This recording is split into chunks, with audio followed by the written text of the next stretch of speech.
everyone, I'm Sloan from SloanBella.com, and I'm back with another energetically channeled video. Now this one is a little bit surprising because it's actually not, but I did a video a few years ago on this young man and the struggles between himself, the outer world, and his inner world, the play that was going on around him. As I was driving home yesterday, I just came into cell service and people were texting me that this young man passed away. And I'm talking about the rapper, the musician, the actor, the entertainer, Aaron Carter, who was born on December 7th of 1987. I was literally heartbroken when I heard that he passed. Not because I know him, not for any other reason, that I felt overwhelming sadness as I read the text saying that he just died. Now, I had no idea how he died. I've since come to learn that he passed away in the bathtub. There is no other information that I'm aware of at this point. Of course, it's literally been less than 24 hours, or maybe just barely 24 hours.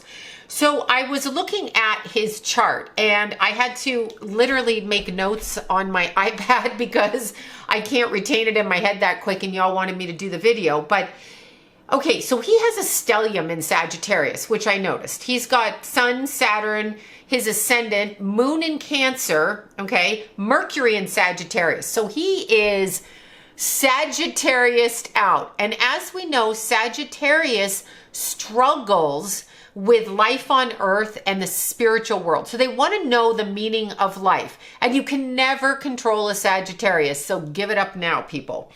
He had Uranus conjuncting his ascendant. So Uranus was also in Sagittarius in a 1-degree orb from his ascendant. What I can tell you straight up with Uranus on the ascendant that puts him in a different headspace energetically where he's not conforming to society and he can be quite shut down and aloof if he chooses to be. So there's a part of him that can choose not to hear something, do something, or say something. So when he draws a boundary, he will not back down from it. It can be a little bit pig-headed, actually. I mean, if you're trying to reason with this person. However, the thing that I noticed that stuck out to me most was the 8-degree Scorpio. Yes, Mars in Scorpio. Okay, so 8 degrees, Mars in Scorpio. And then I just wrote, excuse me for looking at this, and the Mars conjunction to Pluto. I mean, to tell you, we have a eclipse on the 8th, and it's in the sign of Scorpio with a full moon. So you've got his Mars in Scorpio, and you've got Pluto conjuncting that Mars. Pluto is violent, unpredictable, aggressive, in the opposition by 8 degrees, squaring, transiting Uranus in Taurus. That is sudden, unexpected events. Pluto is basically ripping you from the guts outward. So Pluto is like ripping the plumbing underneath your house. Interesting in the bathtub. Mars is him, his Mars, okay, so his masculinity, and Pluto conjuncting Mars is notoriously violent. It is violence against the person who owns the Mars. In Scorpio, it's manipulation, it's undercurrent, it's all of those things. And his Sag self isn't going to be thinking like that. He also has Moon in Cancer, abandoned by the women in his life, according to him, meaning the way that the chart feels about it. So we have the Moon in opposition to Neptune. We have Saturn in opposition to Chiron, Saturn conjunct Uranus, Uranus on the ascendant, Saturn conjuncting the ascendant from the 12th house, conjuncting the sun. This is past life hidden. We have North Node squaring the ascendant, which that to me says everything about what happened yesterday. I'm talking very briefly astrologically. I've literally looked at it 5 minutes, 5 seconds. Okay, here we go with the camera again. I've looked at it 5 seconds, okay? However, when we have the North Node and it is squaring the ascendant, the North Node is where we're going to in this lifetime. All of us have one, and it's where we're going to. Something is blocking his getting to where he's going. So my first instinct energetically, because I'm not connecting with him, it's the energy around him. I choose to let him go and do his processing. You're probably not going to reach people right away. However, as I was driving home yesterday, I really felt, I read the first text. People started texting me and I was like, oh crap. I forget the videos I do. And then when certain things come into play, it hits me and it's like, this was energetically already happening for me to have picked it up a few years ago. However, what I felt with him was, I'm not sure what his religion was at all. I haven't even looked into that. However, I did feel praying hands around him, and I feel like he was being protected as he crossed over, okay? And I'm not sure if I mean crossed over right out of this energy field or crossed out of his body. I believe I mean crossed out of his body.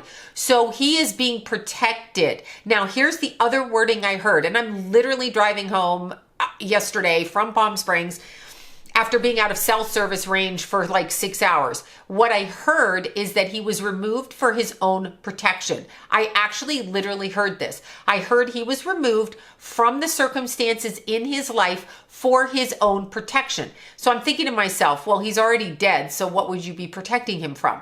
So energetically, this must be a fight for the soul and a fight on an energetic level. Now, what I can tell you, this is just what I get, and this is just a stream of consciousness, so take it or leave it.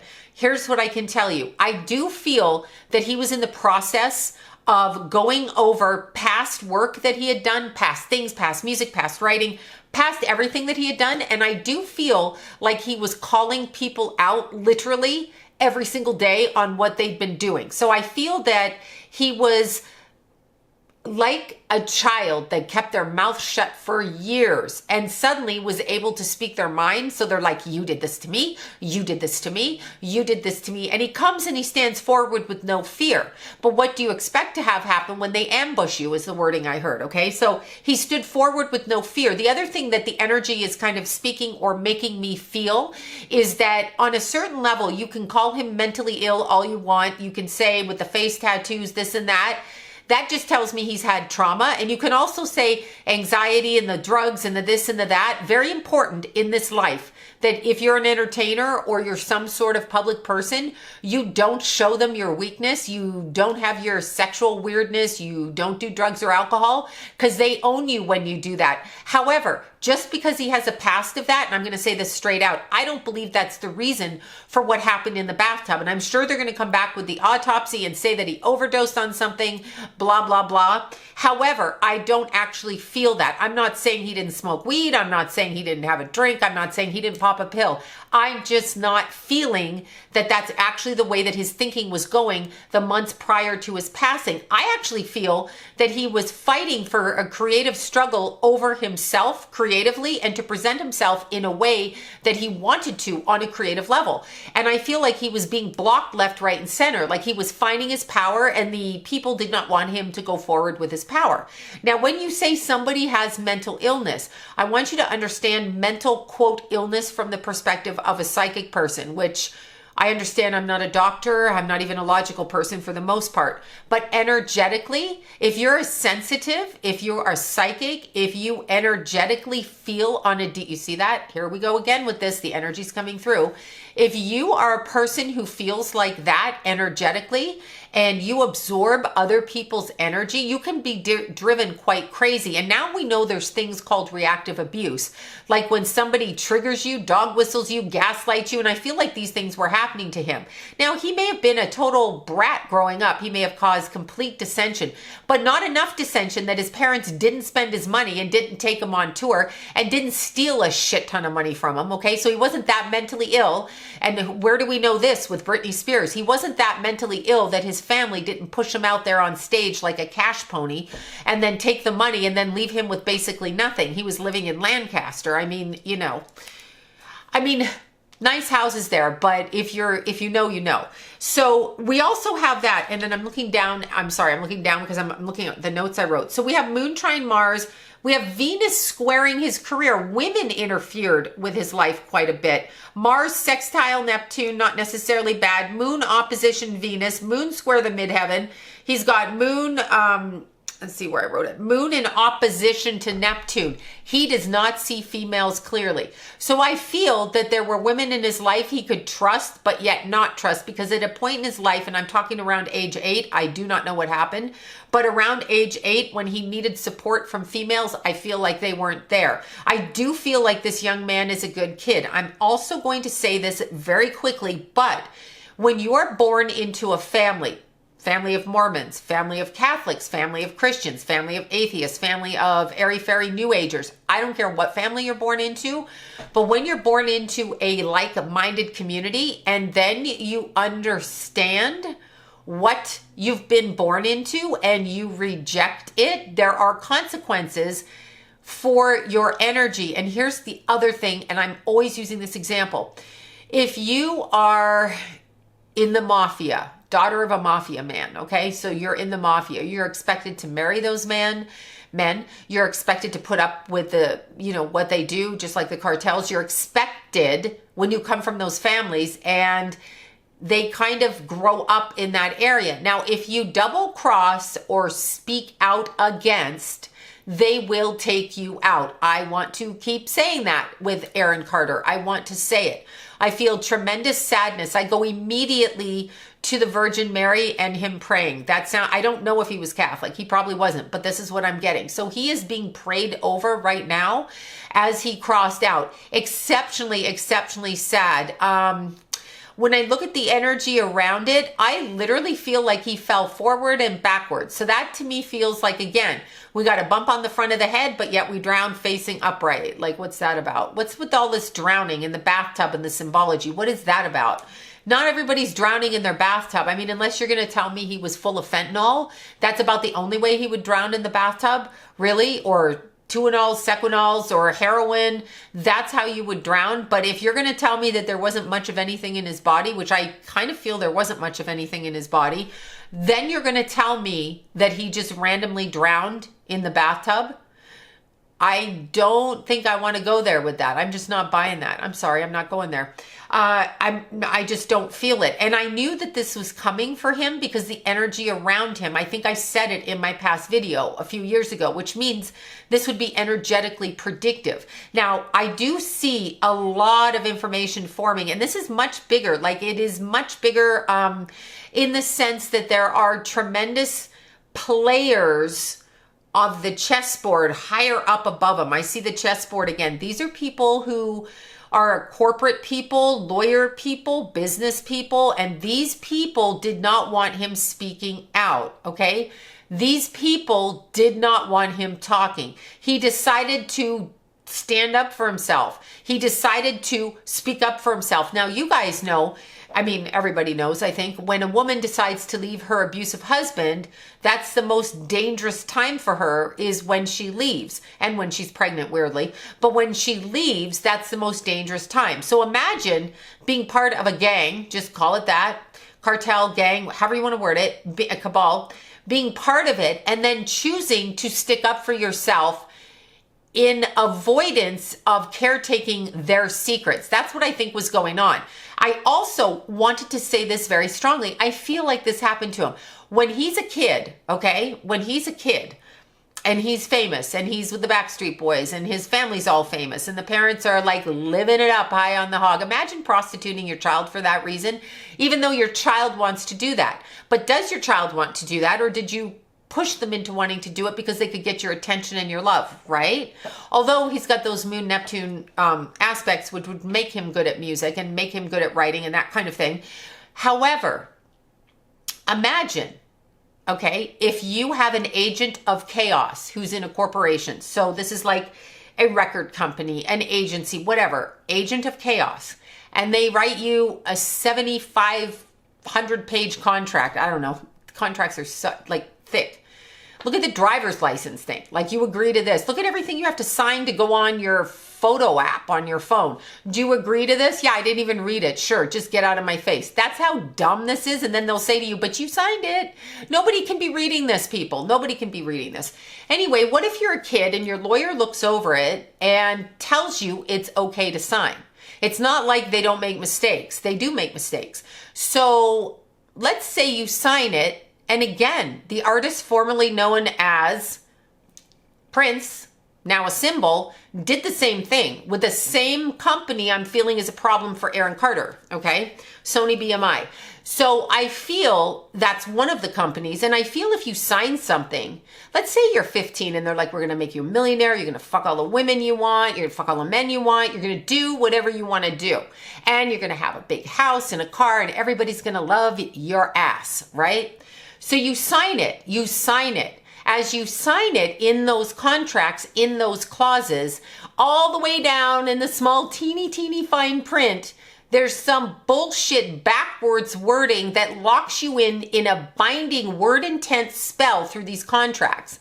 And it's a lie. And that's what I feel happened to him. And I feel like he was breaking out of his shell. In fact, I can see him pushing his hands up almost like a rebirth, okay? Almost like a rebirth. Like being, like coming out of a shell, but pushing your hands up to get out of there. I feel that energy with him. And I feel like he knew something was happening. And there's somebody around him, female, because the females are naughty in his life. Not all of them, obviously. I'm sure he had females that loved him tremendously. However, one of them is a turncoat around him. So there is a turncoat in his life.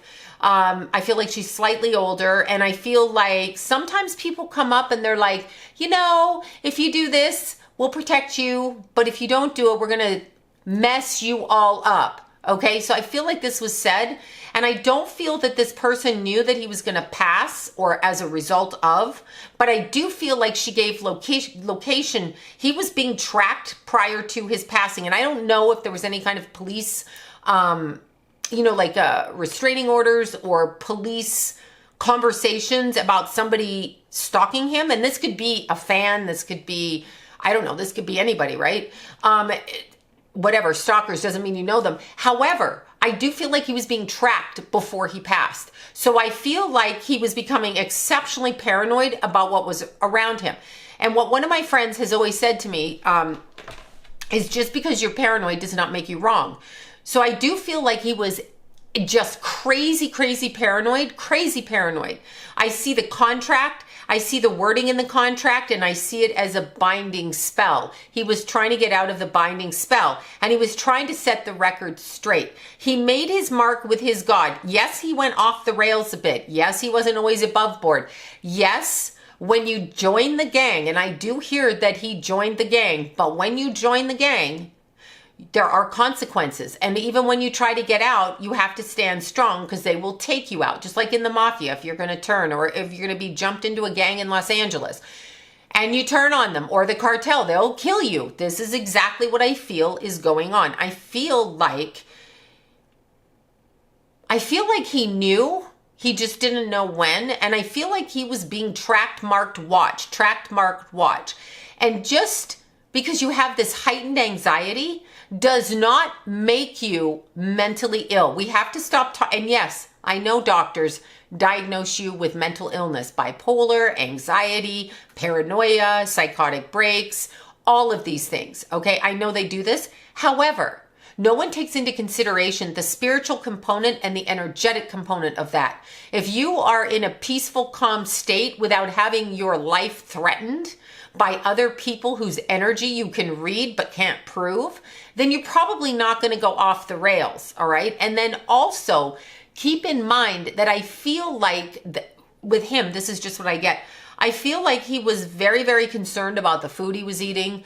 I feel like there was weirdly like eating disorders, medication malfunctions, all kinds of things. And I feel like he's in alignment with other celebrities who get locked up, locked away, called crazy. All of those people, you know who I'm talking about, Yeezy being one of them. I feel like they get locked up and called crazy because do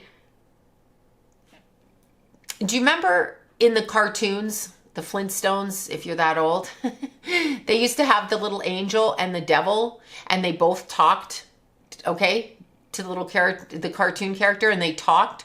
So there was the good and the bad constantly trying to trick the human or the cartoon human. I feel like this was what was going on with him. I feel when these people who are celebrities, public, start espousing the truth, that they are trying to reconcile what they've done over here. And there are moments of clarity within the context of the emotional manipulation. I feel like this young man was badly treated around him by many people. Obviously not everybody, and I'm not even alluding to anybody, but badly treated. That's why we want to give him a diagnosis of mental illness. I don't, but they did give him one. And they comment on his mental illness. Yes, you can respond mentally ill, but I don't think it was organic with him. I think it was intensively brought on by who was in his environment, what was said about him, the fact that he lived in a fishbowl publicly, the fact that his life was a succession of horrible circumstances by people that were supposed to have loved him, who robbed him, you know, stole from him, like basically just pillaging his life. And I feel like that's how he ended up here. I'm pretty sure he was unaware of how he ended up out of his body. And I can see this, so I can see him covering like this. So he was, the word is ambushed. The word is ambush. So I feel there is an ambush that happened, and not quite, this may be leading up to when he passed. Somebody may have come and said, you owe this money. If you speak this, we're going to do this. And he may have been, you know, when people plan an intervention and the drug addict walks in the house on those TV shows and is like, oh my God, and like the whole family's there, grandma's there, aunts and uncles and cousins. I feel like this is what happened to him. He was ambushed, kind of like at an intervention. So there was some, as I was saying before the camera shut off, I feel like there was an ambition, kind of like some trickery going on. And I'm not sure exactly if he understood the context. I know that he felt afraid for himself, but he wouldn't shut up. Like he got bold, he got brash, he was speaking, he finally was finding his power. That's exactly what he was doing. This was suddenly unexpected, and don't always believe those people that smile to your faces and tell you that they love you and that they're your friends, because I feel like his judgment about people around him was not accurate a lot of the time, because he moved through energies very quickly. He dances through the energies very, very quickly. They're not going to find out what really happened to him. And there's a divide among people that know this young man. There's a divide between what happened. Some people absolutely understand, but here's what I'm going to say to you. And I'm applying it to him. If you are somebody who decides to take the deal, which I believe he did, and join the gang, all right? However you want to word that. Cabal.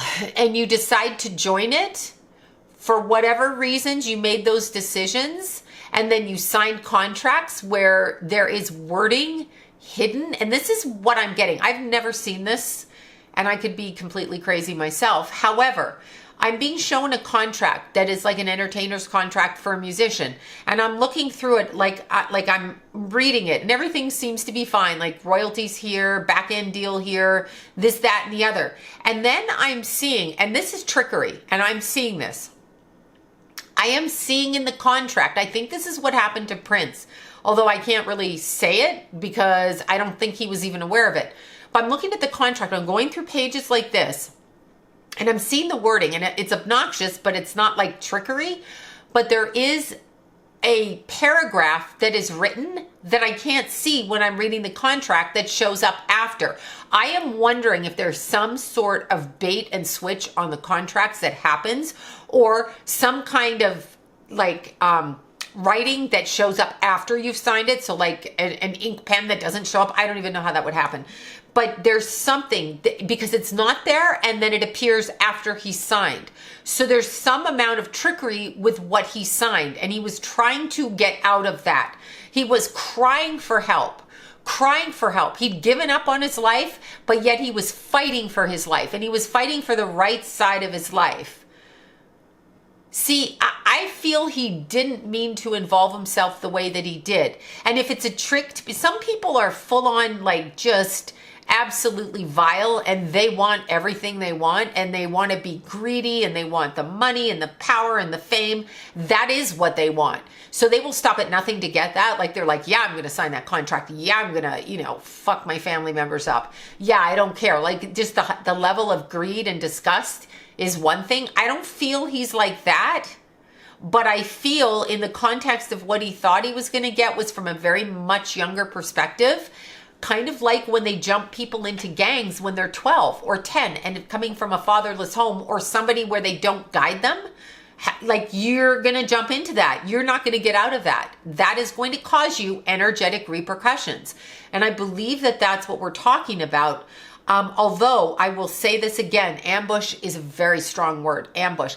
The contracts, I'm being shown this. I actually think that they write contracts for entertainers, in his case musicians, where paragraphs are left out and put back in later or somehow show up later on.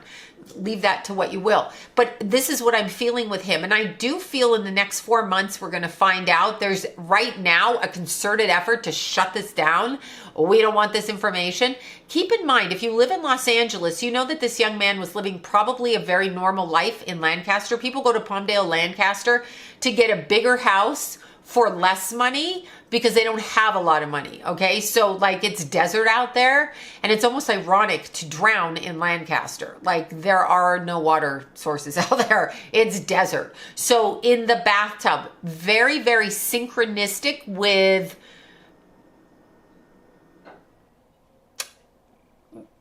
just people take a lot of pictures in the bathtub, okay? Like, oh, it's a bathtub, let's take a picture. Why the bathtub? I want you guys to start researching. I know why, but why the bathtub? Because I'm not going to say it on here. But why the bathtub and the rebirth out of the bathtub? And I'm honestly saying this, what I'm being shown, and this is another thing. I'm literally seeing, okay, I don't know where this comes from. I'm hearing it right now. I'm literally seeing, okay, the butterfly that he tattooed on him, I think it's on his face. I can't really tell the tattoos on his face because like it's, you know, whatever. But anyway, the butterfly that he has, what I'm being shown is him in the bathtub in a cocoon, like a caterpillar, like a butterfly, right? They're caterpillars and then they turn into butterflies. And I'm seeing him in a cocoon and he's trying to get out of the cocoon, but he can't really get out and he's trapped. And what I'm being told right now, contrary to, and I'm hearing the wording, so you know, it's a stream of consciousness I'm hearing, clairaudience. So, and I'm seeing kind of images of this. What I'm hearing right now to tell you is that the butterfly is supposed to be a animal, I guess it's a moth-like thing, whatever, of transformation. This is not what that is. He's showing me the cocoon and being stuck in a straitjacket, and the butterfly is symbolic of being stuck in the straitjacket. The butterflies are lonely. The butterflies are not transforming. The butterflies are by themselves. So I'm actually being told that it's not good symbology with butterflies. We have it backwards. They've told us a lie on that. Butterflies do not represent transformation. They represent the capturing of the soul, the capturing of the soul into the cocoon to be developed as they choose to do it, which is the opposite of freedom. So that's what I'm picking up with the butterfly with him right now. So it's the opposite of freedom. Nothing that I've learned in my life. Everybody, everywhere online, everywhere that you're taught butterfly's transformation. I'm hearing, no, it's not. I'm hearing, no, it's not. It's containment, confinement, and it's cocooning by oneself until the self is developed the way that it's supposed to be to go out into public, but it's not freedom. It's controlled in the cocoon. It reminds me of a water vat where you throw something in a pot in a water and you stick the lid on it and then it cooks and it comes out different. That's kind of what I'm getting with this. I don't know where I'm going with that, but I thought I'd throw that in there. Anyway, this right now, just to end it really quickly, just because you guys asked, so I'm doing it super quick. I really feel like that Mars conjunct Pluto with the full moon in Scorpio and the eclipse is why he passed away yesterday. And if you know astrology, Mars conjunct Pluto, 8 degrees, the eclipse is at 16 degrees, and transiting Uranus is at 16 Taurus in opposition, sudden, unexpected, electrical. What if there's an electrical issue here? Something fell into the bathtub. What if that's the case? Because of that Uranus in there. And the ruler of his ascendant is Uranus, even though it's in Sagittarius. That's kind of an interesting thinking person. That's a very, very vast, broad thinker. It's like a computer brain with a spiritual brain with a fuckboy brain. It's like a whole bunch of stuff going on. It's actually quite an interesting, intelligent person. Saturn and Sun in the 12th house. conjuncting the ascendant, the Saturn, karmic repercussions from the past. Also, natal sign of the writer, I'm sorry, position of Saturn in the 12th, natural writer, okay? Also coming from early sexual abuse, 12th and 8th. Look for Saturn in those two houses, and it's going to deal with the issue of sexual coercion, control, and abuse. So we have all of those things laced in with him. And along with that butterfly symbology, which is not freedom. It's not free. He's cocooned. He's showing me that. Like he's literally like a spider web. Like a spider gets a bug in a web. That's what they're telling me with the butterfly symbology. It's the exact opposite of what they tell us. I've never thought of that way, but that's how I'm thinking about it now. All right, you guys, I'm on to do a live video. Just thought I would do this. And once again, my name is Sloan from SloanBella.com.